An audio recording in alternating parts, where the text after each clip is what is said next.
Let me just see what he's got here. Okay, Matthew, are you there yet? No big deal. All right. Rick Antonson has had a long career in the tourism industry. The two of us actually first met in the late 1970s.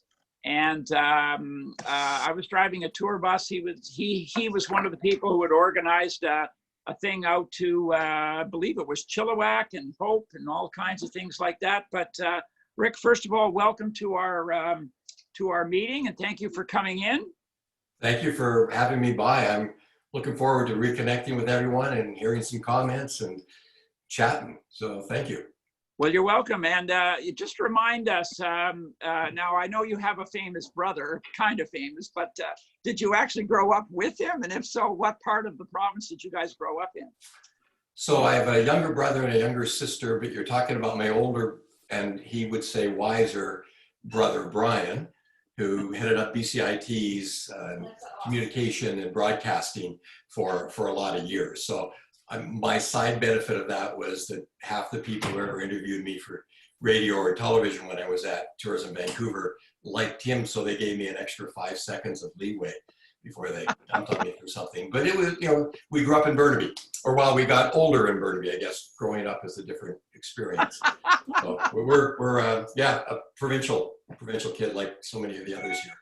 And what were some of your first jobs in tourism, and how did you get into that? After grade 12, did you go to UBC or anything like that, or how did tourism come into your life? So I'm actually a university dropout. I'm proud to say that I went to a good institution called Simon Fraser, and I made it through a couple of years, which was good. I went back, took some evening classes, but it just seemed an awful lot of work. In the interim, one day when I was looking for a summer job leaving university, a friend said, why don't you go down and apply in such and such a place, which was on Burrard Street. And so I was 19, 20 years old at the time, and I walked in the wrong door, literally. I walked in next to where the address he had given me, and the place I walked into, which was 652 Burrard, and this is 1970, the place was the Greater Vancouver Convention and Visitors Bureau. And I ended up, as you do in those days, you go to the counter, you apply for a job, and I was filling out the form, and a guy named Phil Scott overheard me say my name, and he said, are you Brian's brother? Because they'd gone to BCIT together. And that's how I ended up in tourism, which isn't very strategic if one is thinking about how to get into jobs like yours or some of the ones I've had. So that was the start. I'm sort of the accidental tourism executive. Oh my goodness. So yeah, Rick's brother Brian was one of my teachers at BCIT and broadcast radio and journalism and TV when I was there in the late 70s. I knew Rick first though, but when I went to BCIT and heard Brian's name, I said, hey, that handsome guy isn't your brother, is it? Well, Jeff, there is a group that gets together regularly who have studied under my brother and lived to tell about it. So it's a survivors group, so I can connect you with them if it's helpful. Well, I frequently text or email with him, but I'm surprised I haven't been invited to that group. So that tells me something. Well, in any event, did you get hired at the old Greater Vancouver Visitors and Convention Bureau? Yeah, I did. I ended up in membership sales. And a year and a half later, when I left and went back a little bit to university, I was membership relations manager. So I always, when I ended up on sort of a second tour of duty with Tourism Vancouver, I always had an affinity for the membership side of things, both the memberships individually, but also the colleagues I worked with who had that as their job responsibility, because that was my introduction to everything from restaurants to tour operators to people guiding to people in hotels. That was my early encounter. And you kind of default back to your high school, early university, or first job days, and that was my affinity. Well, do you remember what year Tourism Vancouver started, or the name changed to Tourism? 1904. Yeah, that was the first incarnation, and then they later changed it to Tourism Vancouver years later. Right. When did you become? How long were you there as the chief executive and bottle washer? Forever. It seems like lots of you have had positions that went on longer than you originally started. So the organization Tourism Vancouver was established in 1904, which makes it quickly 116 years old. During that time, it had a lot of different names. And thanks to Chuck Davis, who many of you know, Chuck once tracked down the earliest board and the chair of the organization, the volunteer head of the organization, every year. And then once they began with paid staff, charted that all the way up to what would today be Ted Lee as the acting CEO. I was there as CEO from 1993 to 2014. So I was in my 21st year in that post. And I remember, Rick, you left Rocky Mountaineer for that job, didn't you? Yeah, well remembered. Thank you for that. I had been with Edmonton Tourism in the late 80s. I left there when Rocky Mountaineers started up in 1990. And then 3 years later, when the position became open, I tossed my name in the hat and ended up with what I have often thought is the best job in the town and the best town on the planet, which made it about the best job in the world. I should change my backdrop here to give it more meaning. Right. Now, you and your brother, but I know you've both written books, but have you, you've written some, had you written books before the first book that you and your brother wrote? So back when I was at Tourism Vancouver, they say, it was Steve Jobs that said, you can't see the dots connecting when you look forward, but when you look back, they all make a lot of sense how they connected. When I ended up at this job at the Greater Vancouver Convention and Visitors Bureau in 1970, I ended up working with another graduate from BCIT named Mary Traynor, and she knew my brother Brian. The three of us ended up looking for a lost gold mine up on Pitt Lake and writing about it. So we self-published that book in 1970. It was a saddle-stitched book. It sold 10,000 copies, which even today would be a lot of books to sell for most of us as authors. And then we did a revised version of that in 2007. And in 2022, we hope to do a 50th anniversary, if you can believe it, if all three of us are still alive, which is the plan. Well, one of the reasons you left Tourism Vancouver in 2014 was you wanted to do some more traveling. You were, when you have a full-time job, you're somewhat restricted to how much time off you can take. And I think you've written 1 or 2 new books since you left then. Is that right? Right. So the Tourism Vancouver job, as lovely as it was, as many of you have experienced in your careers at different times, it was the job that ate my life. And it just, right, you turn around and you're thinking, gee, I'd like to do that. Ooh, poosh, you can't because of other obligations.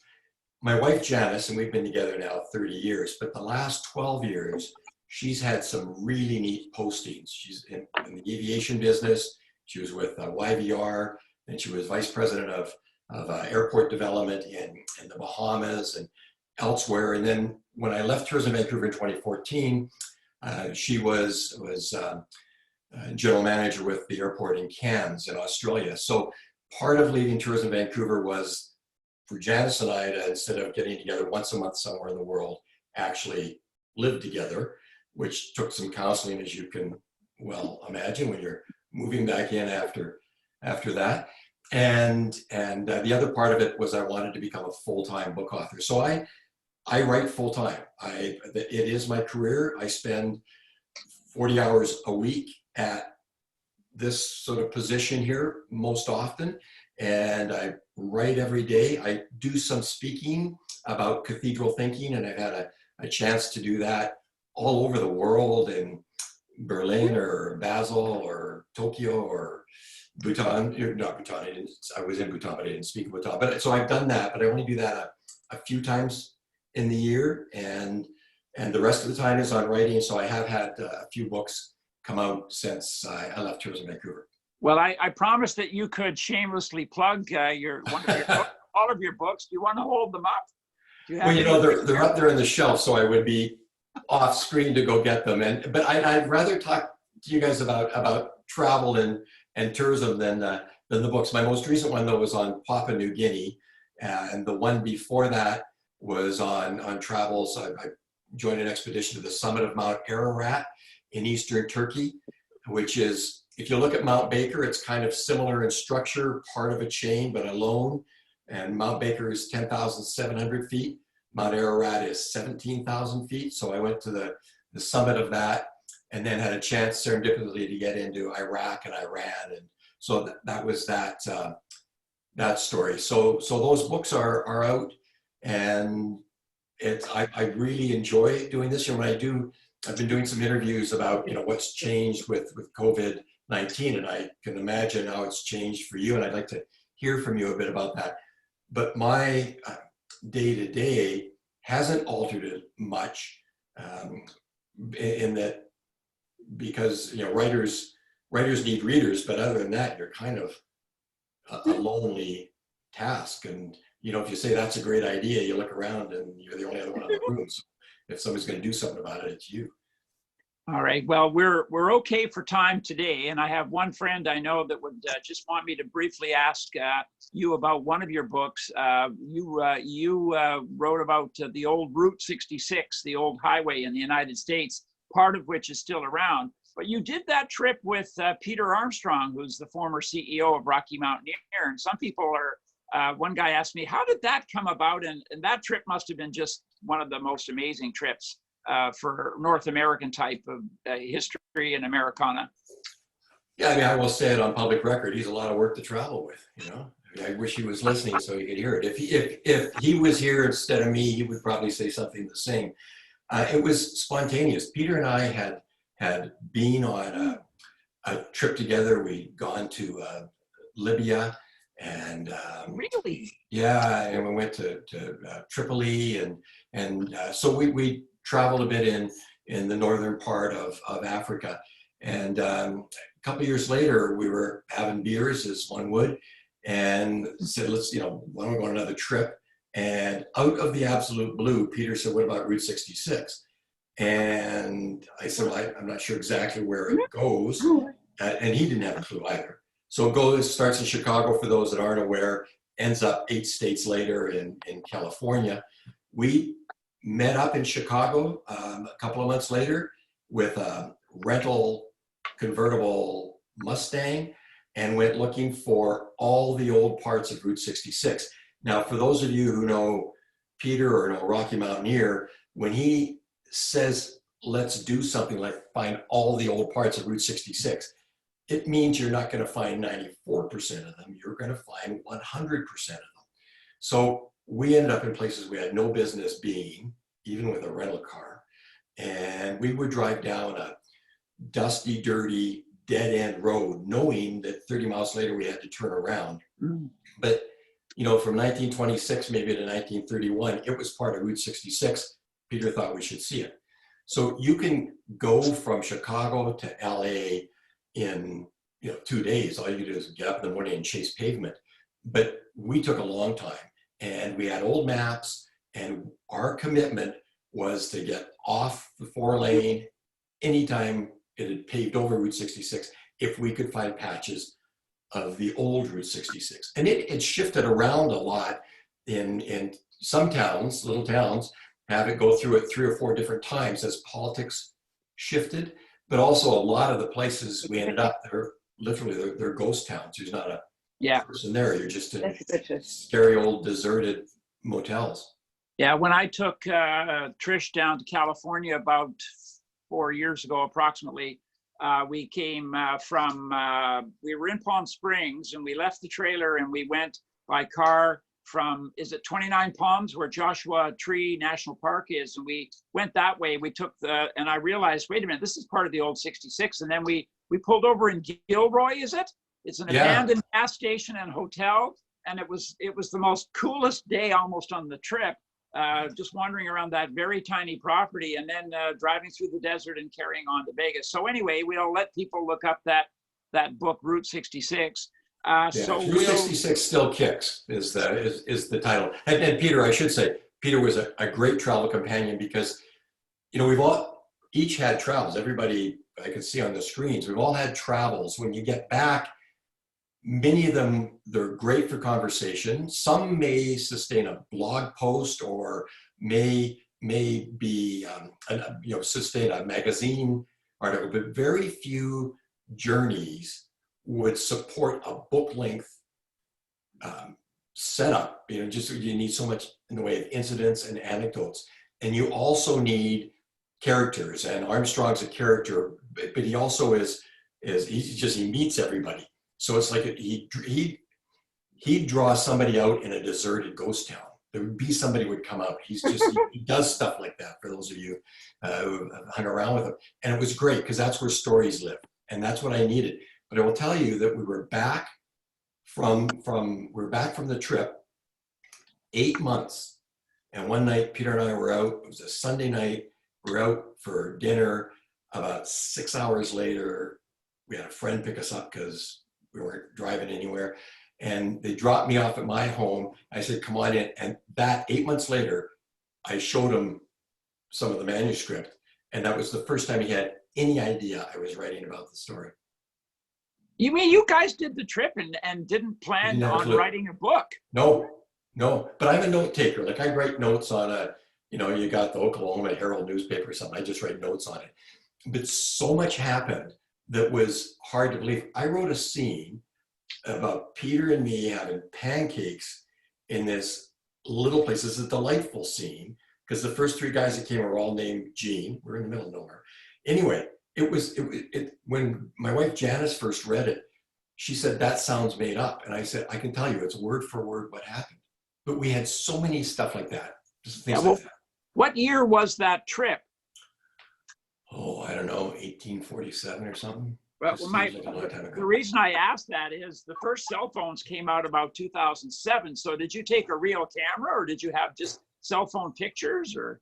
So I don't take pictures when I travel. I'm not good at that. Peter took about 3,000. The only time I took a picture on that entire trip was if he threw me the camera and said, hey, take a picture of this. Maybe he was driving, whatever. Otherwise, I didn't take any of the photographs. So it was 2008, and the book came out in 2012. It's published by Skywars Publishing in New York. It was one of the 4 travel books that I've written that they've published. But no, I didn't have any of those. I borrowed back the photographs so I could get that. But I had my kind of notes. Here's the thing. I said to Peter, no cell phones on the trip. Like no cell phones.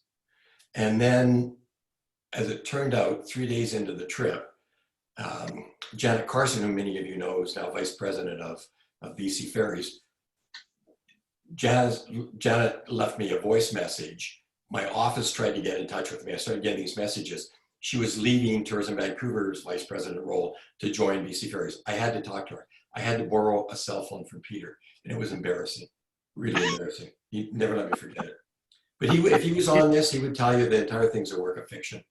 He sent a lawyer a note once asking him to do pro bono work. He said, I'm trying to sue Rick because he got all the good lines in the book, and he said he was going to sue me. And the guy who had written him a note saying, I don't know Rick, I read the book, boy, did he ever nail your personality. And that's when Peter wrote back saying, no, and he copied me in on the letter. And the lawyers wrote back both of us, and he said, all I can say, Rick, is I don't know you, but truth is the ultimate defense. You're guilt-free. Wow. Well, all right. Now, for those who don't know, Rick is currently up in the Okanagan area there, and I think you've been there for the last several months. So I know you've been following pre-COVID-19. You were following the news somewhat. I mean, there wasn't a lot of news really going on, except Australia was on fire, unfortunately. But how did you see 2020 looking before COVID? Did it seem like it was just going to be a normal year and should be good, a good year? Yeah, so we had moved back the last 2 years because of Janice's job. She was vice president of Star Alliance, and they're based in Frankfurt. And so we're there. And then we moved back to Vancouver and up to here. And I was sort of distant from the BC tourism industry, or a lot of what was going on, except, notes with friends and that. And I would say, probably like most of you, going into 2020, lots of places were coming off of record years. The airlines were doing well. Destinations had more money than dirt. Everything was good for marketing, and the bookings, advanced bookings, of course, were looking really good. I'd been invited to participate in the BC Tourism Industry Conference in Victoria in the first week of February. I was on a panel with Furlong and Barrett from Whistler and a few others about the benefits of the Olympics 10 years later. And then 3 or 4 days before that conference, Walt Judas, their CEO, formed a separate panel on the coronavirus situation. And I was invited to participate on that, along with some medical professionals and others, about crisis management. At that point, part of the presentation was that it was a business crisis. It wasn't yet worldwide a health crisis. And the reason for BC's tourism industry that it was a business crisis was that the one of the number one source markets, China, had just closed down. Yeah, no, okay, wow. So now, how do you see 2020 and recovery and changes, or just your general thoughts on what's ahead in the coming months? Yeah. On that Destination Canada webinar just before our meeting, one of the lines I picked up from one of the speakers was tourism was hit first across the country, hit hard, and it'll probably be the last to recover. I'm not so sure I totally believe it might be the last to recover, but in general, what do you think? Well, I would say off the top, none of us will ever again take for granted the right to assemble. And we also probably will never again take for granted safe passage, because those were things that were part of our day-to-days in the biz, and have been removed from common conversation. The tourism industry was indeed, as we can all be witness, among the very earliest to start to wither. And as it comes back, it will probably whir its way back, and slowly. I would not be surprised if it's a year from now before the tourism industry is able to identify itself and sort of the ratio of all the different elements going forward, and maybe the composition of the new industry.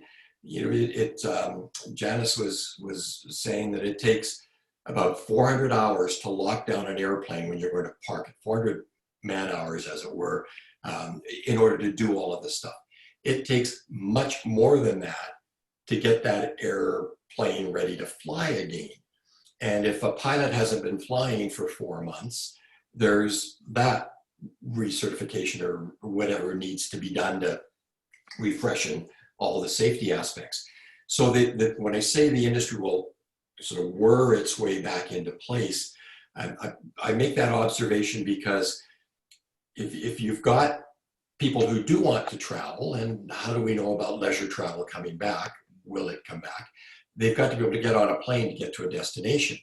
We live at Predator Ridge. I don't see that if they want to have a bunch of golf tournaments, or other places in the province want to have golf tournaments, that there are the same number of corporations there were 60 days ago that could fund sponsorship, or that could afford to send employees to a golf tournament. So all of those aspects are down. When I mentioned earlier, I speak about cathedral thinking. I've had 4 speaking engagements that are not happening. One of them will happen in a virtual conference, but that's not a hardship or a difficulty. It's just a change in one speaker's life. But some of those conferences have thousands of delegates. And what we know is that when people come to a conference, say in Vancouver, they're at the conference for 3 days. They've added on 5 days or 10 days. They want to tour the province. They want to get on, step on, stop off. They want guided tours around Vancouver or the Lower Mainland up to Hell's Gate. They want all of those things to happen. When their conference is canceled, so happens the other. You know, you've got people who come here to the Vancouver or to British Columbia, and their motivation is to be on a cruise ship. Well, if tourism starts to whir its way back in May and in June, cruise ships by federal mandate aren't allowed back in Canada till the start of July. Then they've got people have to be able to get there. So we know what those elements might be like, but I would say we are 12 months away from being able to have a conversation where we're identifying that this indeed is what the tourism industry might be like going forward from that point. Amazing. How they're saying, well, first of all, on travel, I heard on a talk show on CKNW a couple days ago, the weekend, some people do feel that people will be eager to get out and go traveling. I'm not sure if that'll be the locals first or just what. Some people have got a lot of money they're saving by not doing much of anything, although they're not working, but other people have money and they'll get out and go. How much of I mean, obviously we need a cure, the vaccine, but it sounds like, you know, in the last couple of days, even today, I'm watching a TV reader board in the distance. The news is saying that different countries are starting to relax and starting to open up slowly but surely. So for this year, so let's say for June, will some of the hotels in Vancouver here, which most of them are shut now, will they even open a few rooms or? Well, you know, I think you touch on a lot of really good points. And, you know, part of it is people, we know this from other crises that the industry has gone through, financial downturns and post 9/11, that there quite quickly becomes a pent up demand for travel, a wish to travel, but it remains a consumer good. And you know, people look at the need for a new vehicle or a new fridge or things for the kids, whatever, that might be consumer products they buy before they buy travel. I was invited to participate in a BC CBC program a couple of weeks ago, just before Easter. And one of the things they wanted me to talk about was the good doctor's recommendation that people not go to the summer cottages to open them up or go to their cabins. That BC had kind of disinvited Albertans to come, and Albertans didn't want British Columbians to go there. And part of my explanation, because they wanted some reinforcement for that, was that the BC tourism industry worldwide is recognized as probably not only one of the most inviting, but the most welcoming. And all of those of you I can see here, I know have been a part of that, extending the welcome to the world to come here. But that was a time when communities literally were taking up their welcome mat. There, you know, places like Squamish, other places around the province were saying, please don't come visit us over Easter. Yeah. So that welcome mat will go back down. And it does seem that the provincial approach in BC may in fact be more coordinated than it is in other jurisdictions or some other countries. And there may be a collective relaying of the welcome mat, but it will take time. I do think it behooves each of us to try and make sure that when people are traveling again, that as British Columbians, our first blush of support is for the British Columbia tourism industry. If there's been one thing that people have realized throughout all of this health concern and the retrenchment, is just how interconnected we are. If someone is not working in a restaurant and taking home a paycheck, they're not gassing up their car. And the person who's running the gas station then doesn't have as much money to pay for the rent or their lease on their facility. All of the tourism's ripple effect has been absolutely revealed because of all of this. I would say if you go back again 2 months, most people in tourism didn't know they were in tourism. They didn't see all of those those the sort of the benefits. And I can remember when I was at Tourism Vancouver, I talked to people in oil companies, gas companies, and they wouldn't see themselves as part of the tourism industry. And I said, like, watch the license plates that are gassing up at your pumps. You guys are like up to here in the tourism industry. Now, I was always trying to hit them for some funding, and that they were just trying to counter it. But people now know, as the tourism industry recovers, so will the BC economy.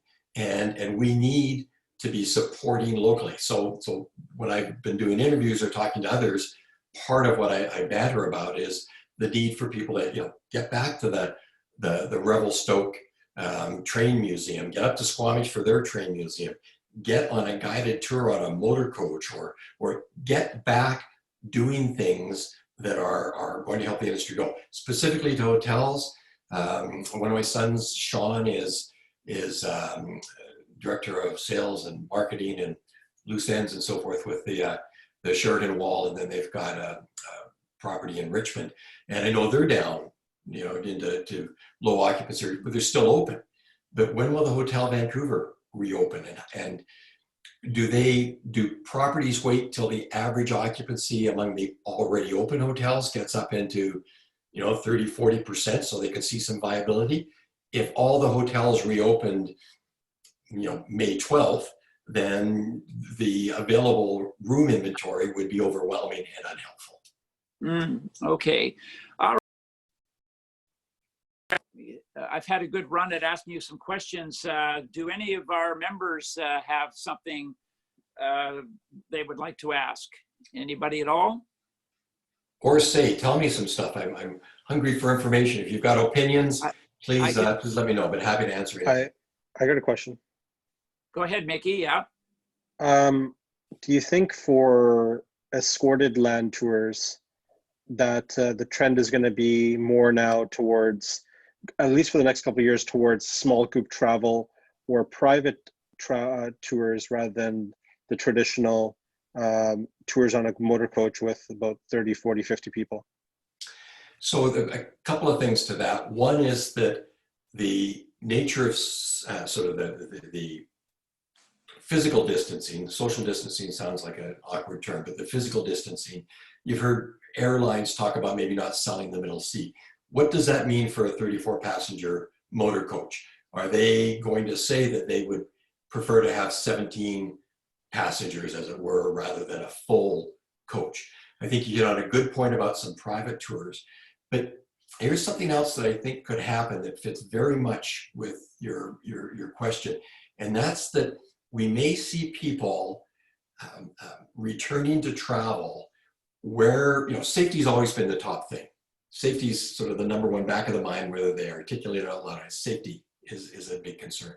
We may see people coming back and wanting to be in chaperoned or guided experiences where someone such as a professional tour guide can be ensuring that people behave properly, ensure that people are triple washing their hands, ensure that people don't rush into a restaurant and all cluster together, that they have the sort of the community and camaraderie, but that somebody is taking responsibility to remind well-intentioned, non-thinking travelers that they should sit apart, that they should give distance when they're in lines. Because for the next 12 months, the number one fear is going to be on the minds of medical practitioners, as they've told us, and travelers. What if there's a relapse? What if we find ourselves stranded?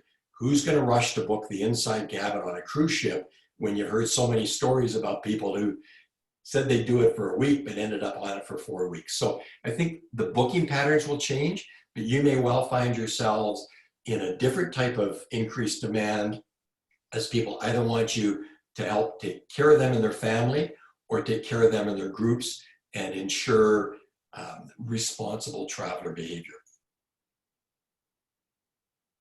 And that's one man's opinion.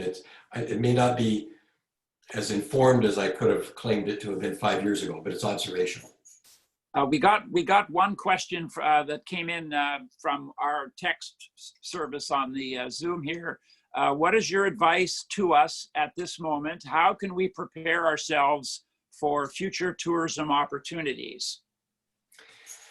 I would say there's something that overrides that. And I can say it because I know many of you personally, and we've got good sort of history and stuff. And, you know, we've all shared in good innings and good times in the tourism industry and busyness and all of that. And, you know, we've collectively got, you know, celebration of the Olympics. So let's go back, you know, the World's Fair.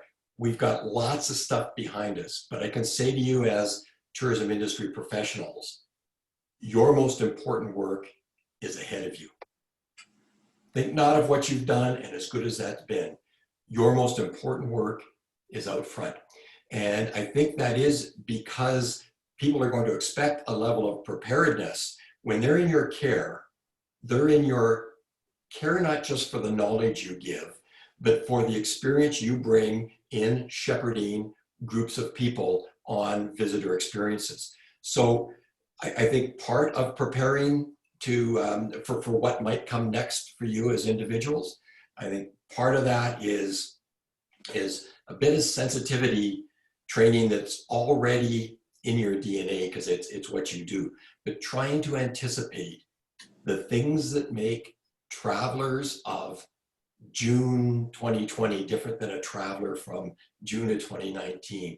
And I think they are things about healthcare that you maybe weren't thinking about unless somebody had a special need or had given you medical information to watch out for them. But people are going to want to know that if you're taking them into the mining museum at you know, on the way up to Squamish, that you in fact are looking out that the people behind them aren't going to crowd them, that they're not going to crowd the people ahead, that when they go into the restaurant that you've arranged for them to eat at, that they're not going to be forced into a lineup where they're at a buffet and they can't get any more than about 6 inches between them and the next person. And I don't know what those answers are, but I think anticipating them and knowing that they're going to be on the travelers' minds, absolutely important. I also think that you may find that there's a lot of, when they land and are getting off of an airplane, until the time they get back on, they're going to want to be in someone's care and attention, and they're going to want a professional, and you all bring that professionalism there. I remember hearing years ago that there was a study in Japan that said from the time that a Japanese traveler, of this 20 years ago, whatever, from the time a Japanese traveler picks up a brochure and says, I'd like to go to Vancouver in the Rockies, through their booking process, they're checking into hotels, they're being on a tour, them having meals, and all of the stuff, all the way back to them getting on a plane and arriving back home. There were 1,342 people who could screw up their travel experience. That's how many encounters they had. I don't think the traveler of June 2020 or August 2020, even June of 2021, wants those 1,432 encounters. I think they'd prefer to have an encounter with someone like you that can cut those rest of those encounters in half, that can help them check in so they don't have to stand in that lineup, or that can arrange for them to have their key given to them when they go into the lobby of a hotel. Someone who will be there with them and say to the other 4 people trying to get in the elevator, there's already 2 in there. Let them go and wait your turn. Because they're not, travelers are gracious people.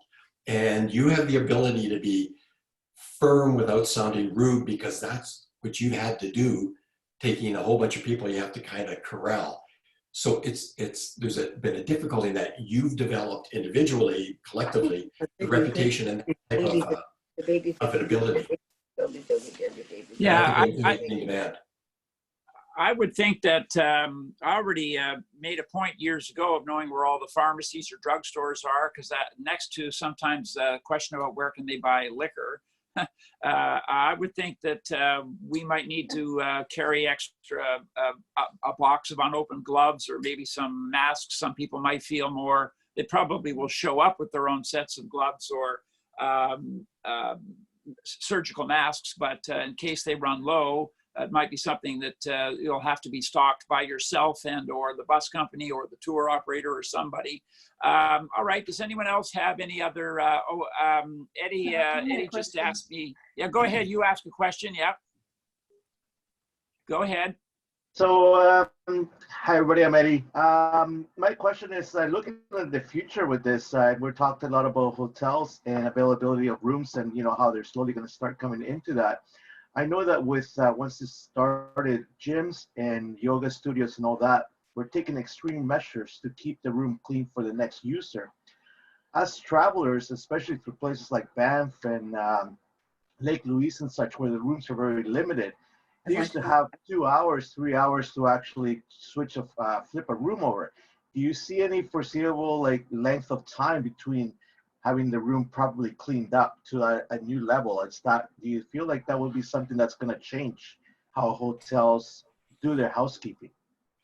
I hadn't thought of that indirectly the way that you have, and I think you make a really good point. And your example is the hotel rooms, but it's going to be for everything else. People will expect that as you make arrangements for 20 of them to get on a motor coach, that you can promise them that that motor coach has been sanitized since the group that got off 2 hours before or 5 hours before.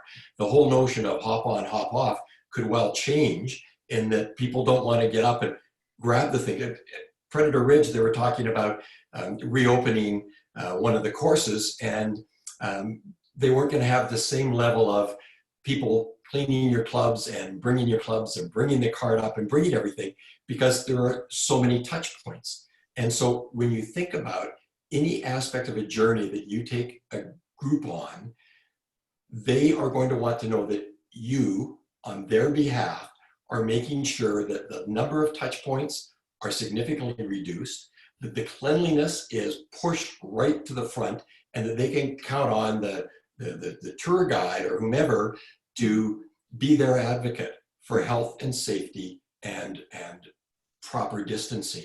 So you mentioned the hotels. They might have to say, we don't flip rooms as quickly because we can't assure cleanliness. Restaurants aren't going to be having everybody cheek by jowl. They might have half as many people. I was talking to a colleague, and I've become involved in a script for a play, and I was talking to the co-script writer today, and he was talking about the theater world. And he said, how quickly are people going to want to go back into theaters and sit right next to each other? If you're taking a group to a theater, you may have to assure them that you have an arrangement with the theater management that they can have an empty seat between each of the patrons. If not, they may not want to be a part of that experience on their visit to British Columbia. Same in museums, as we mentioned. So I think we're going to see a lot of that. But what you did with your question is you sort of answered some of Jeff's early question. What is it that we as a group should be trying to anticipate the new travelers will want? I think you hit it. All right, does anyone else have a question for Rick? Yeah, Joanne Burrows, go ahead. Yeah, it's kind of like a completely left turn here, but I noticed you said you've been doing a lot of travel writing, and I sent just part of my journal just on the part getting home from Morocco, because it was quite an experience to her, and she said, oh my God, you should be a travel writer. So I was thinking about it, and I thought, even if I just publish it for friends and family, do you have any sort of recommendations or tips for someone who wants to write about the travel industry or traveling or travel? Right, well, I got lots of writerly tips. Some I've imported from other places. I can tell you that Ernest Hemingway once said, write drunk and edit sober. So if that's helpful. To write, as I was saying earlier, some experience we each have had would maybe be good for the length of a magazine article or a blog or whatever. And part of it is determining what length you want to write and how long it's going to take. Right. People generally don't want to read something that sounds like a diary and then we went over the next hill. A publisher once said to me years ago, he said, nobody wants to hear that you had a great meal. They want to hear that something moved on the plate and you were so hungry you ate whatever was in front of you. Anyway. They don't want to know that you had the most comfortable pillow ever, because that might not be their experience. And people generally don't want to read stories by someone who comes across as smarter than they are.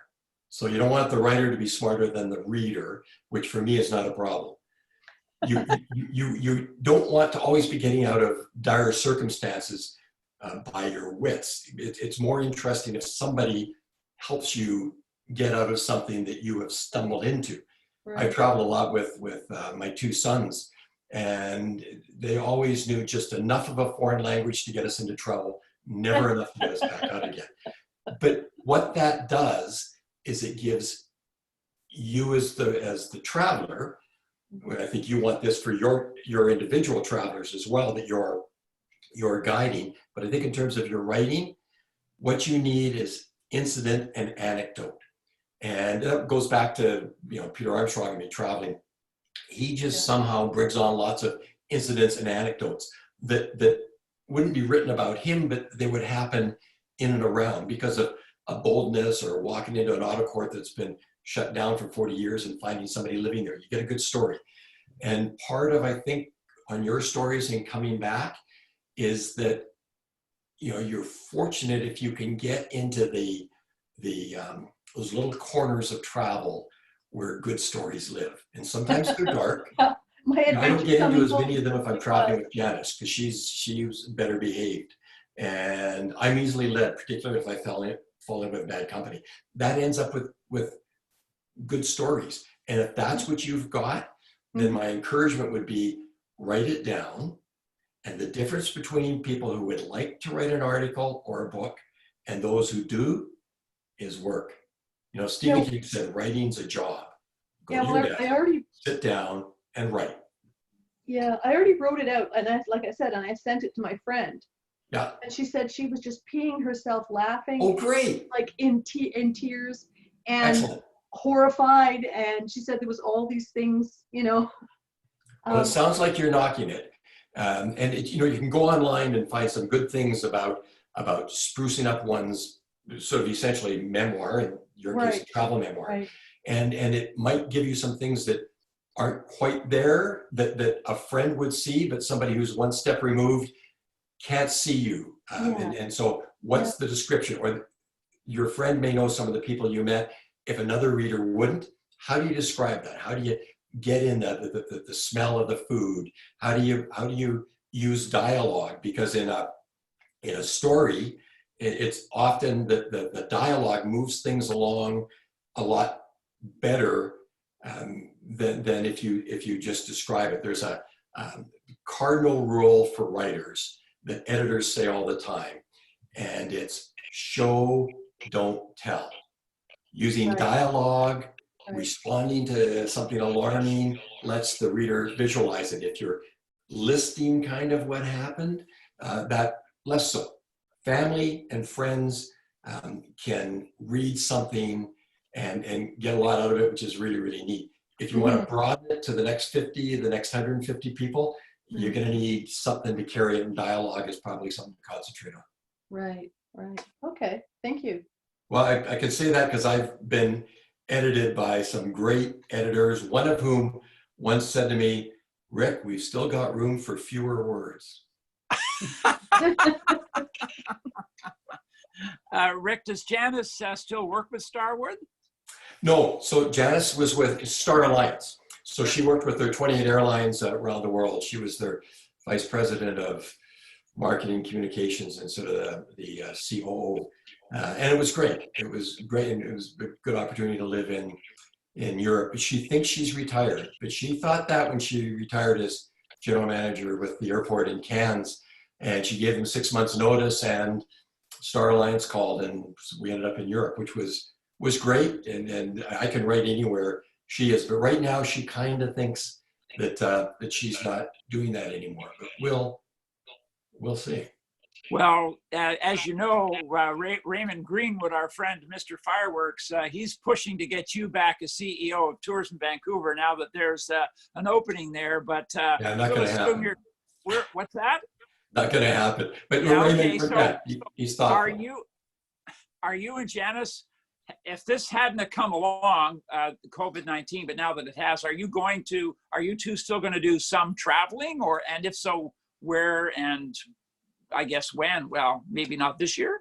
Yeah, well, no, so absolutely. It's Janice has traveled heaps. I've traveled lots. She would be the first to say she doesn't get invited on some of the more interesting trips. But then, she's my first reader. So when I gave her my manuscript on Mount Ararat and Iraq and Iran, this was 3 years after I was back. She said, "I didn't know you did have this stuff." And why would I tell her? Because back to the bit about writing, if you tell too many people your story, you lose. As a writer, you lose the urge to get it out the end of your pencil. So you can't talk about it too much. So I hadn't told her about a bunch of stuff, but I wouldn't have had those stories traveling with her. We have different travels, but she's game. If she grew up on float planes, her dad was a bush pilot. We traveled 4x4 with a driver guide over the Himalayas from Lhasa to Kathmandu, and that was loaded with really meaningful adventure. So we will be doing stuff, but with the changes, I was to be at a conference in Cape Cod where neither of us had ever been. I was to be speaking there. We'd added on 10 days. Like I was saying earlier, it's not the conference, hotel that has lost the business of us being there. It's all the places, the car rental, the other accommodation, that if we went on a guided tour, it's all that other expenditure that now doesn't happen because that conference is off. But we for sure will travel. We were in Costa Rica just before all of this happened. I don't have any outlandish sort of things. I could say this as we were talking about the books. Everywhere I've written about, you can't go now. Like you can't go to Timbuktu. If two of you and me went to Timbuktu today, we'd be kidnapped bait. So you can't go there. I mean, read about it in my book, but you can't go there. You can't drive Route 66 because most of the accommodation and a lot of the diners and everything are closed down. You can't even hike on Mount Ararat because of the military situation. And my next book actually is about traveling with my 10-year-old grandson around BC, most of it on Rocky Mountaineer, and they're not running today. So I have a tendency to write books that aren't necessarily good for the destination. You can't fly to Papua New Guinea and go on the Kokoda Trail. All right. Well, just before we say goodbye, we're getting close to the top of the hour. Does anyone have a question? I see Matthew. It looks like you have a question. Hi, Matthew. Hi. Yeah. Everyone can hear me all right? Yeah. Okay.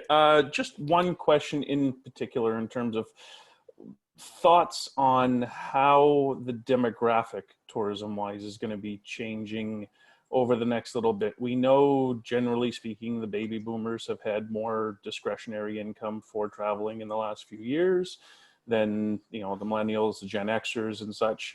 At this point, with insurance companies, barring a vaccine or anything, probably going to be hesitant to do much insuring. Are you seeing or thinking or any thoughts on who's going to be traveling, older, younger? I mean, right now the largest outbreak is our neighbors to the south, and they're also one of our largest tourism partners and markets. Are we, what any thoughts on what we will or will not see coming from south of the border coming here, or just in general? So I think we could surmise some things, and that one of the most reluctant groups to travel will be those with underlying health conditions. One of the most difficult groups to be able to get insurance, because you can just imagine that as we're having our conversation here, insurance companies and actuaries are having their way with any existing laws. As many people in business have found, their business disruption insurance didn't actually contemplate, nor does it cover having to shut down because of a pandemic.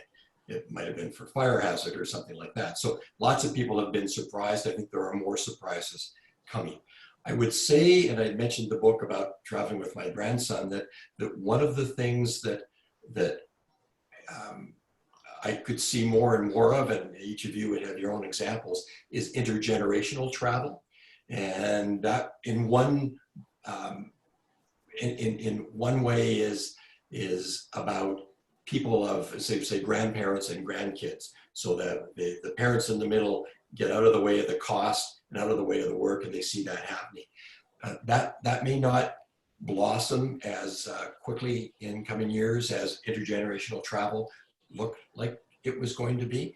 I think that there will be more independent travel, but you raise a really good consideration, and that's, what about markets of origin? How welcoming will the world be to people traveling from hotspots, whether that's travelers from New York, from China, from Italy, and how willing will people who live in those places be to be very far away from home? One of the things we saw after 9/11 was the American traveling public, the US traveling public, wanting to stay close to home, wanting to be within a day's drive of home. Part of that was in case they were needed. Part of it was in case there was a repeat incident. Part of it is they didn't want to be away from their job too long because they felt job insecurity. I think all of those factors are going to be alive and unfortunately prominent in what's going ahead. But if we're at the wrap, if I could leave you with a thought, it's something that I write about in the book, which is called Train Beyond the Mountains. But it's something that came to me from a fellow passenger, and it was I thought very, very good advice to people who want to travel but keep on finding reasons to put it off. And none of you want people to put off traveling. And the admonition I was given is that the mistake we make is that we think we have time. And if COVID-19 has taught us anything, it's that those of us that were counting on using this summer for something that we maybe were going to do last summer but didn't. So, can you say that that line again, Rick? We didn't quite. No, I want to keep it for my book. I said it once. You know, as my mom used to say when we were kids, she would say, I'd ask her something. I say, would you say that again? She'd say, I only chew my cabbage once.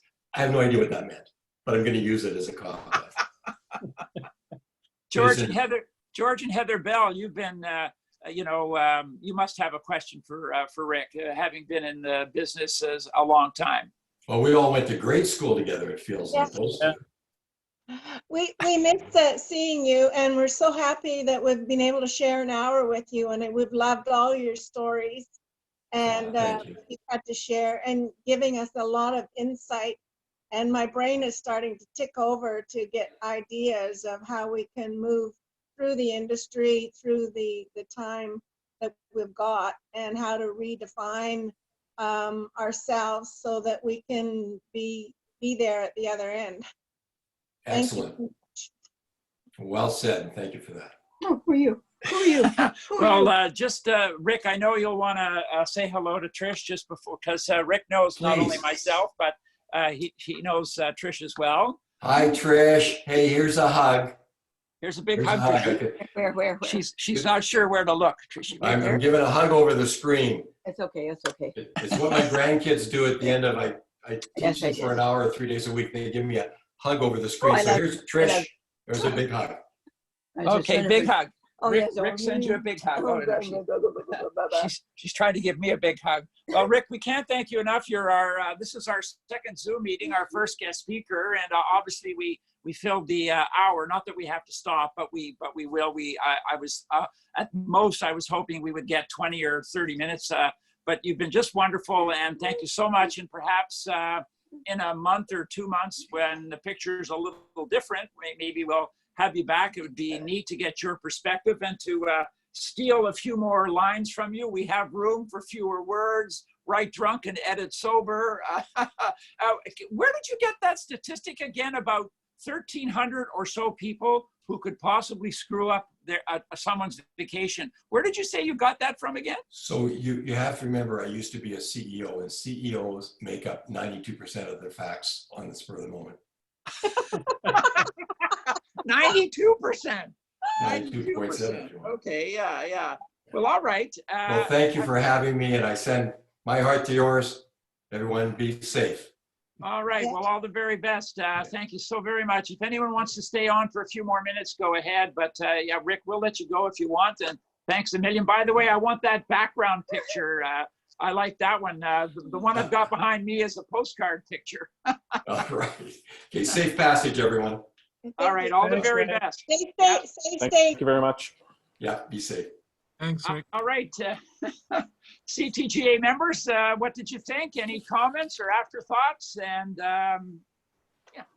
I'm just unmuting everybody now, so you guys are free to chat. Well, I It think was it's great. absolutely wonderful we're doing this, since we're all at home. This is a great idea to be able to meet and share ideas. I don't think this is going to end anytime soon until they find a vaccine. I don't think, I mean, all the groups I was have in mind are not happening. And I do Italian, French, and Spanish, and they're not happening. And I don't think this is going to happen anytime soon. Just like what he said, it's probably until next year when things will start to pick up. I don't know, what's your take? yeah, I'm But that's wondering my- if Marlene or any of the long distance tour directors, if you're still online, what any thoughts from today or? Nothing really that hasn't been already said. Yeah, I think we're still in that same wait and see situation. And well, just keeping positive. And yes, I do live in Chilliwack, just so you know. Yeah, but you're not there forever. You're just there for now. Yeah, but I love it out here. It's one of the things that it's given me the opportunity is to explore this region by self-isolating in my car or on my bike and getting around and finding photos like this. And Well, fortunately, fuel has never been cheaper to do that on your own. that, so that's kind of nice as well. But I'm in agreement with what Soledad just said. And it was really thought-provoking what Rick was saying, and I basically my takeaway is wait and see. We'll figure things out as they unfold.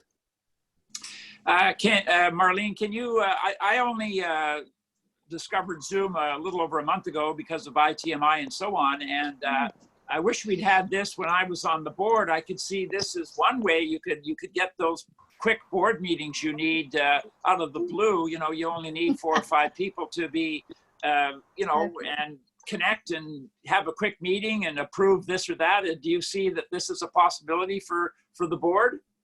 Well, I know that Gary and I have been talking about, because we haven't had a board meeting now for a little while, is once April 30th rolls around and we get into the first week in May, that we catch up with everybody on the board and take care of some of those decisions that were up in the air. Charmaine did bring up a point, and I think the board will talk about it as well, about whether or not we want to subscribe to Zoom. And yeah, I think it's a great tool. I'm new to it as well, so I'm enjoying it. I'm really excited that I was able to get this picture on. Now if I could figure out how to get everybody's big picture when they're speaking instead of seeing myself. Yeah. If you're on, let's say an iPad or I assume a Samsung tablet, if you instead of when you tap your screen and you have that option to switch to gallery view, what I find is best is have the other view, which is whoever's speaking. Speaker view is what it's called. Yeah. Any individual tech questions, please feel free to send to me. I'll be able to help you out. Excuse me.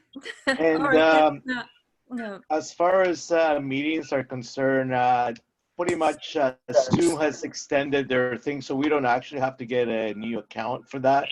And Mr. Sack has done it so that Facebook now, when you go into Messenger, you can create speaking rooms, and it will take up to 50 people, unlimited time, and it's free, and you don't have to be you don't have to be on Facebook to actually use it. So I think a lot of companies are coming up with a lot of this, and it should be pretty cost-free to anybody that wants to join a lot of these conversations.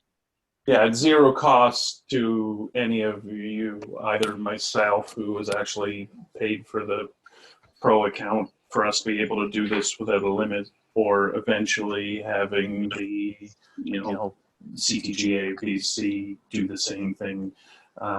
You guys as members are never going to have a cost to be able to just join these meetings or any of the other ones. And there are lots of options that are coming out now that have been there as well. One of the nice things about Zoom are some of the extra things like the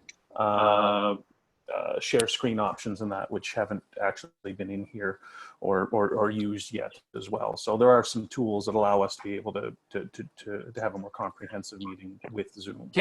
If I had a 30-second video or something, Matt, there's a way to get that to come through? Absolutely, yep. I'll just give you guys all an example quickly, because I think I'm going to just share here.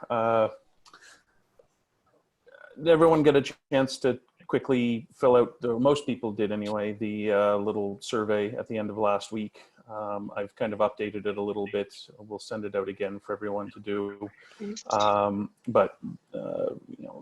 Earlier today, anybody that was on with the Destination Canada webinar, they have lots of resources. Here's their webinars that they have here, FAQs, links more on their actual phased-in plan, that how they're planning on aiding the industry to come back, sort of thing. These are options as well.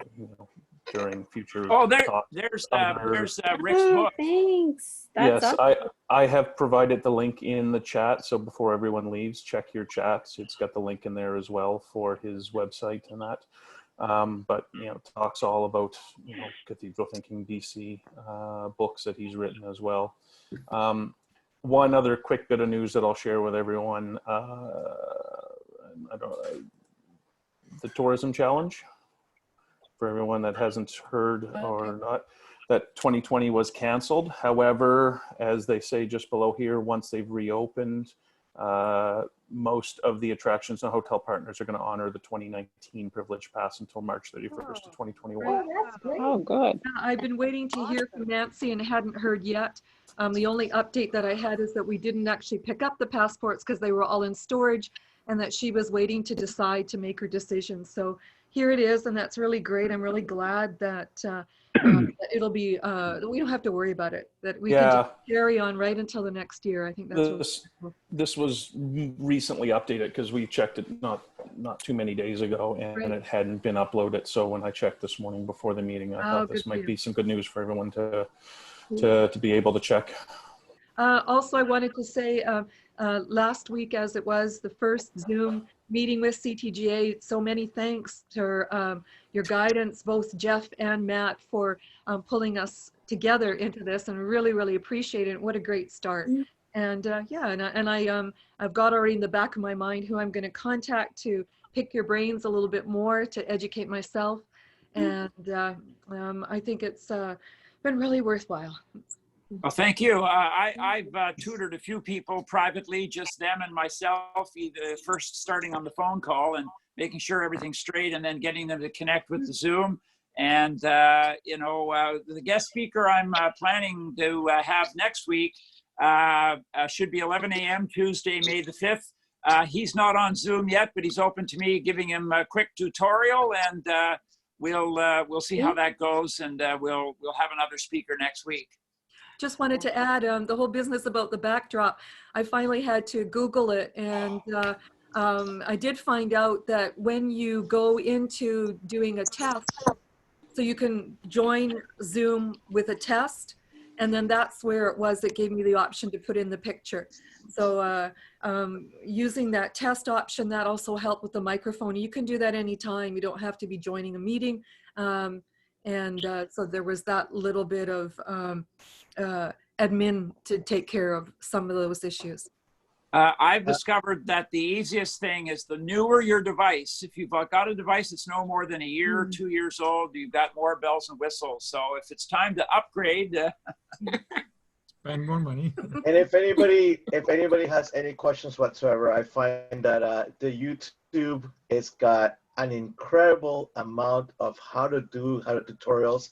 on how to do anything you want. You want to tweak anything, you want to tweak your phones, your new computer, because not everybody, people who have iPhones don't really know much about Samsung's or vice versa. Each program is quite different.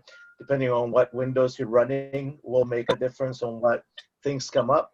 When you go into YouTube and you type in exactly what you have and what you're looking for, 9 out of 10 times I find that someone out there has taken the time to put a tutorial that's very detailed, and you can spend as much or as little time figuring out how much you want to do this, because there's a lot. Like once you get down those holes, they can get quite deep, those little rabbit holes of learning new programs and new things.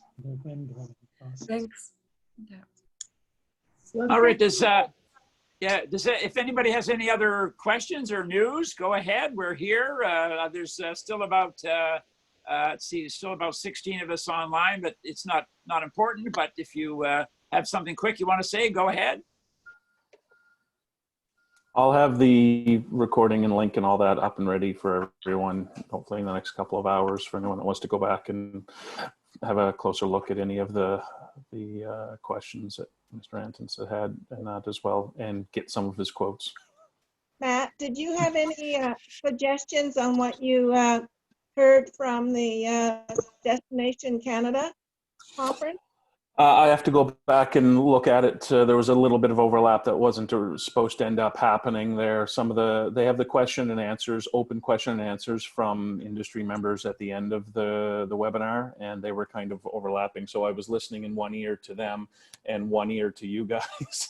So I have to go back. I wrote out some of the questions as they were being asked in the little chat online. One of them was how companies who have primarily international clientele, what is the plan for recovery to bring locals to the companies? As we all know, locals don't tend to use a lot of those tour companies, or domestic travelers as well. So if there was a plan like that. And another question was is about tour vehicles and spacing. I didn't catch them fully, so I'll have to go back and take a look at the transcript and video that they're posting on their website afterwards. Has everyone got the link to that? And Matthew, I found too that a lot of it was done in French, although the slides were in English. A lot of the conversation was in French, so it was a little difficult to follow at times too. Yeah, well, I mean, it is, it's federal, so there's a bilingual aspect to it. So they did have they did have the slides in English at one point, and then some French audio at the time. If anyone speaks it, it was basically the same stuff that was being elaborated on the slides. But I was surprised. And that was the first of the 3 meetings they've had so far where there was that much. Oh, really? French as compared to previous ones. There were portions of it as well. I mean, they had on the last one the Minister for Heritage and Sport and Tourism and all that, Melanie Joly. Well, she's French, so. Well, I'm surprised they didn't have translators. When we hear the Prime Minister speak, it always reverts to the other language. Yeah, but that's federal. That's federal money for that. Well, plus for this one.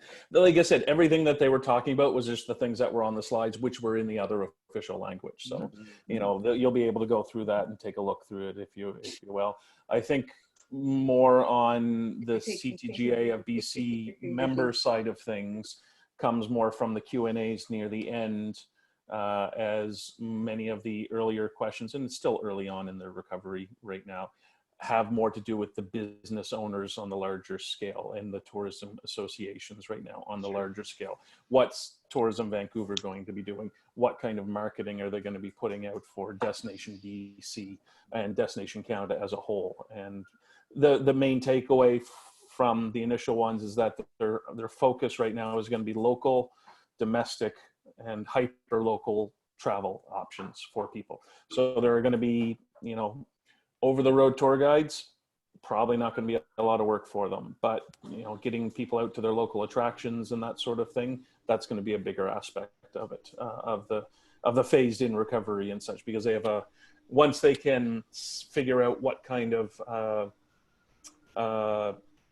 procedures are going to be in place on a larger scale to protect, as Mr. Anton said earlier, what can be done to reassure travelers that are able to come, that they're here, they're safe, well, that's going to include massive marketing campaigns and social media campaigns to be able to get people aware of the procedures that we're doing, that when you travel here, you're going to be assured that there's going to be ample, disinfectant procedures and spacing and such until such time as we have a vaccine. 10-minute answer for a 3-second question, sorry. Great. So they do them, it looks like they're doing them about every 2 weeks or so at this point. So there's not a whole lot of overlap, but it's good to listen to. That was my fault earlier. I put it out, I got my time zones mixed up. It was 3 p.m. Eastern time, and I was thinking Atlantic time. So that's why the change from 11 to 12 with that one, so. All right, everybody, and Matthew, thank you. Thank you. Yep. Thank you. Awesome. Thank you, everyone. Nice to see you all. And happy everybody. Great. Thank Bye. you. Thank you, everyone. Okay. Take care. Bye. Bye. Yeah. Thanks. Bye-bye.